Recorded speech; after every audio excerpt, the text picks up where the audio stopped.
Chào mừng các bạn đến với kênh Nhật Bình Cuộc sống tại Úc, nơi chia sẻ kinh nghiệm từ một du học sinh trở thành giảng viên đại học. Nếu các bạn có nhu cầu muốn qua Úc du học hay muốn định cư thì hãy subscribe kênh của mình để cùng nhận được những thông tin vô cùng hữu ích nhé. Video này mình sẽ chia sẻ cho các bạn là sinh viên IT, ngành IT mới ra trường thì sẽ nhận được lương khoảng bao nhiêu. Mình chia sẻ cái thực bản thân mình, hồi xưa mình đi thực tập thì nhận được bao nhiêu tiền. Thì đó năm 2013 là mình thực tập ở RMIT. Cái ngành của mình nó cho có 1 năm thực tập ở giữa trước khi mà bạn quay về trường và hoàn tất năm 4 để tốt nghiệp. Thì ở năm đó mình nhận khoảng 36.000 đô, không tính thuế, tức là 36.000 đô đó mình nhận full luôn, mình không phải trả bất kỳ cái khoản thuế nào. Tức là mỗi tháng mình sẽ được nhận về khoảng 3.000 đô. Wow, hồi đó mình mới nghe cái khoản đó là mình wow, đã quá. Ở Việt Nam chắc không nhận được lương như vậy đâu, cho nên rất là thích. Nhưng mà tất nhiên là tự nhiên cái đến lúc mà làm bao nhiêu tiền thì sẽ xài bấy nhiêu. Và sau khi mình tốt nghiệp, mình vừa cầm được trong tay cái bằng, thì công ty nâng lương cho mình lên theo cái chuẩn bậc lương.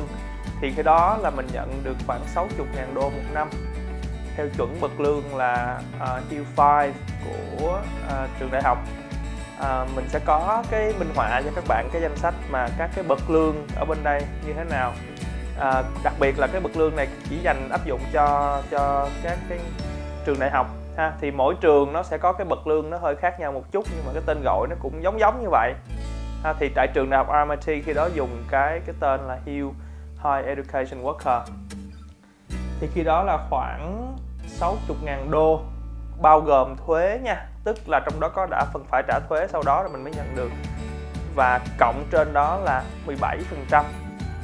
Đó, thì tức là với 60.000 đô thì khoảng những năm đó mình trả thuế một năm khoảng 11.000 đô. Nếu mà trường hợp bạn không có kèm cái chi tiêu nào để được gọi là giảm thuế thì cái thuế bạn phải trả đầy đủ là 11.000 đô một năm nếu thu nhập của bạn vào thời điểm đó là 60.000, tức là trừ đi cái khoản đó thì mỗi tháng bạn sẽ thực lãnh được trong tiền tinh lên mỗi tháng trên điện thoại là khoảng 3.800 đô.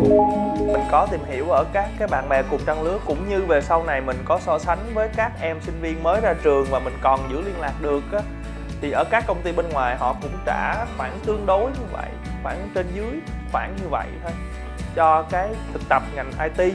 Ngành IT mình nếu có số ngành bạn hơi đặc biệt quá như là cyber security hay là data science, những cái ngành mà an ninh mạng hay ngành về gọi là khoa học dữ liệu thì có thể hơn ha. Đặc biệt mình thấy ngành đó khá hot, những cái ngành mà đặt hot thì nó sẽ hơn, còn những cái ngành mà về network, software engineer là những ngành bình thường thì nó khá tương đối như vậy.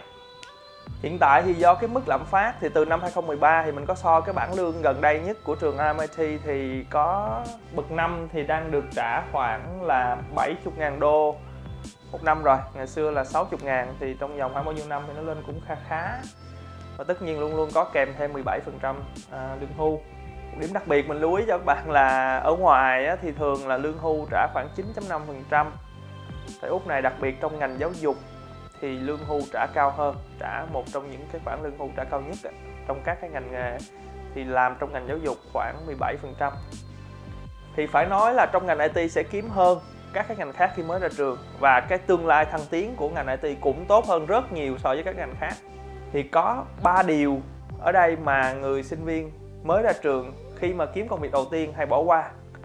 Cái điều đầu tiên đó chính là lương hưu. Mình có nhắc lại vài lần là lương hưu.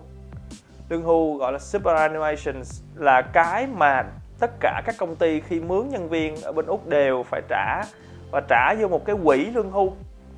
Thì cái quỹ lương hưu này sẽ là thường sẽ là mỗi công ty bạn làm nó sẽ có cái đối tác mặc định của nó, tức là bạn làm công việc đầu tiên bạn chưa bao giờ được trả lương hưu thì bạn sẽ được mở một cái quỹ lương hưu ở ngay cái công ty mà đối tác của họ.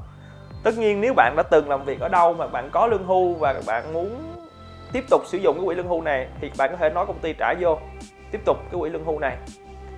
Thì bạn cứ tưởng tượng đi, cái 17% chẳng hạn như hồi xưa mình nói là mình làm 60.000, 17% thì lương hưu của mình khi đó là 12.000 đô một năm. Lương hưu thì được tính thuế thấp hơn rất nhiều so với lại thuế thu nhập cá nhân. Cho nên trung bình mình tính ra là mình một năm sẽ có khoảng 12.000 đô lương hưu. Thì nếu mà làm đều đặn 2 năm, giả sử mà làm đặn 2 năm chưa về nước thì được sẽ khoảng 24.000 đô lương hưu. Thì cái điểm sai lầm hay mắc phải là sinh viên thường ít để ý đến cái lương hưu này. Tại vì cái điểm mấu chốt là mình sẽ không nhận được trong tài khoản của mình, cho nên các bạn sinh viên thường ồ vậy thôi sao cũng được, quan trọng là tiền bây giờ nhận, chứ trước sau mình không biết ở Úc bao lâu rồi mình quan trọng gì lương hưu, ai biết chừng nào về hưu, lỡ chưa về hưu thì ra đi trước rồi làm sao. Đó, cái tâm lý như vậy, cho nên không ai quan tâm đến lương hưu. Nhưng mà các bạn biết rằng lương hưu á, ngoại trừ là dân Úc làm để sau này về hưu thì lãnh, hay hoặc có bất kỳ một cái vấn đề gì đó mà phải về hưu sớm á, thì cũng là một cách để sử dụng cái đó. Nhưng mà đối với cái người mà gọi là lao động mà những người lao động nhập cư á, hoặc là sinh viên mà chưa có gọi là được cấp PR, cấp Permanent Resident tại Úc, thì khi mà giả sử một trường hợp nào đó mà các bạn phải kết thúc visa mà các bạn về nước á, thì các bạn được phép rút cái cục lương hưu này ra.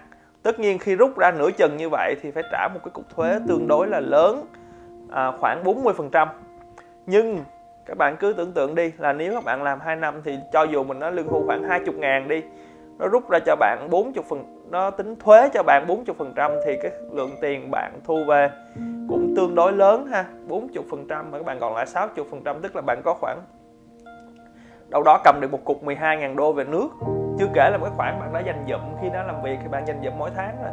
Thì cộng hai khoản này vô thì về Việt Nam bạn có được một tương đối một số tiền khá để các bạn bắt đầu lại ở Việt Nam nếu giả sử bạn phải về nước. Nhưng nếu tất nhiên bạn sống Úc lâu dài thì cái khoản này là cái khoản gọi là đảm bảo cái tương lai cho bạn khi bạn về hưu. Bởi vậy bạn thấy người già nước ngoài khi mà về già họ sống rất là ổn, tại vì họ có cái quỹ lương hưu này. Trong cái quỹ lương hưu đó thì thường các bạn phạm rất nhiều sai lầm ở cái chỗ là chọn sai cái quỹ lưu trữ cái lương hưu của mình. Thì nếu bạn không để ý và kiểm soát thường xuyên á, thì luôn luôn các quỹ lương hưu sẽ mặc định cho bạn rất nhiều cái loại thuế và phí.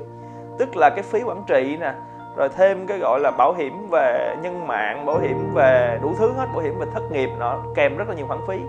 Thì bạn phải luôn luôn nên nói chuyện với lại cái quỹ lương hưu để mà gọi là hiểu biết rõ về lương hưu của mình, nắm trong tay mình mỗi tháng lương hưu của mình bao nhiêu. Và luôn luôn trong cái bảng lương trả về thì luôn luôn ở phần dưới nó sẽ có khoản là trả vô lương hưu bao nhiêu. Thì bạn phải luôn luôn nắm rõ và theo dõi sát cái quỹ lương hưu này, vì nó cũng là tiền của chính bạn. Đừng nghĩ bạn chưa cầm trong tay thì chưa phải là tiền, thực chất sẽ là sau này bạn tiếc nuối. Tại quá chi ngày đó là tôi phải chi ngày đó mà tôi để ý hơn thì bây giờ tôi có thêm tiền. Thì một số cái công việc họ gọi là package, cái lương package, tức là họ nói là 60.000 package. Bây giờ giả sử như vậy đi, thì tức là sinh viên mới ra trường ở tại khoảng thời điểm hiện tại sẽ nhận được 70.000 ha.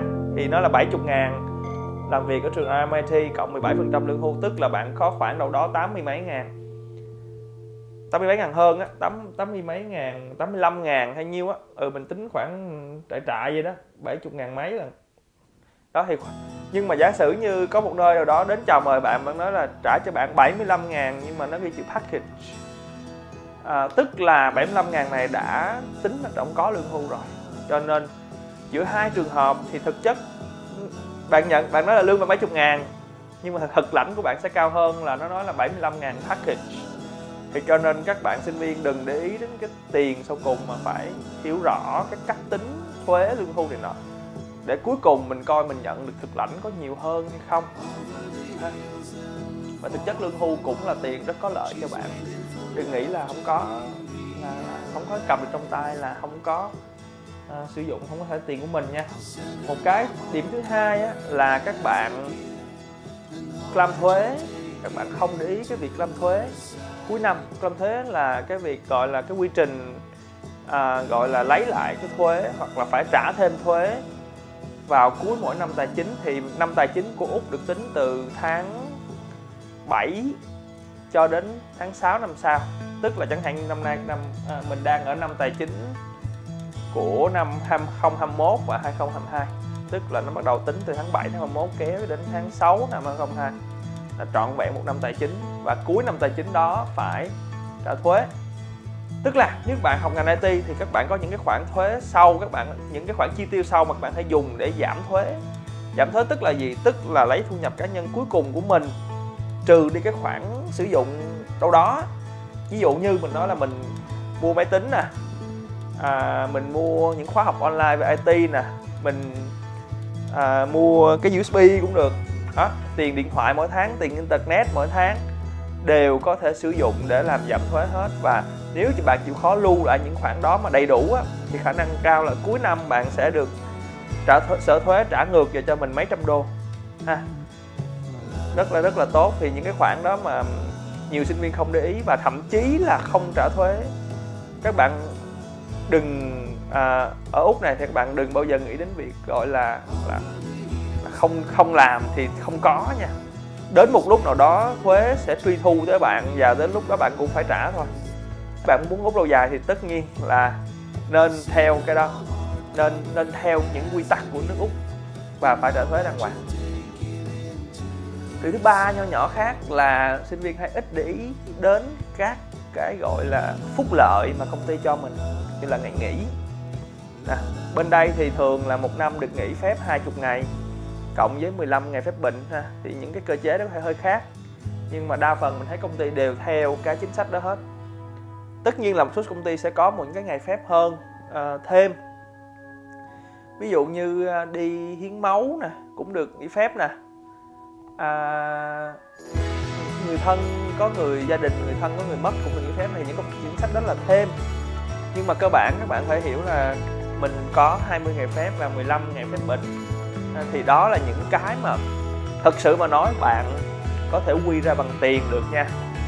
Bạn không làm mà bạn vẫn nhận được tiền, tức là cái đó vẫn quy ra được bằng một hình thức nào đó là giá trị đồng tiền được. Cho nên bạn lưu ý cái phần về các chế độ miễn phép mà công ty cho. Cảm ơn các bạn đã theo dõi kênh YouTube Nhật Bình Cuộc Sống tại Úc. Và nếu thấy video này hay thì hãy like và đừng quên cho mình một subscribe và nhấn vào cái chuông nhỏ nhỏ để khi mà mình có video mới bạn sẽ nhận được ngay nhé. Chào tạm biệt và hẹn gặp lại.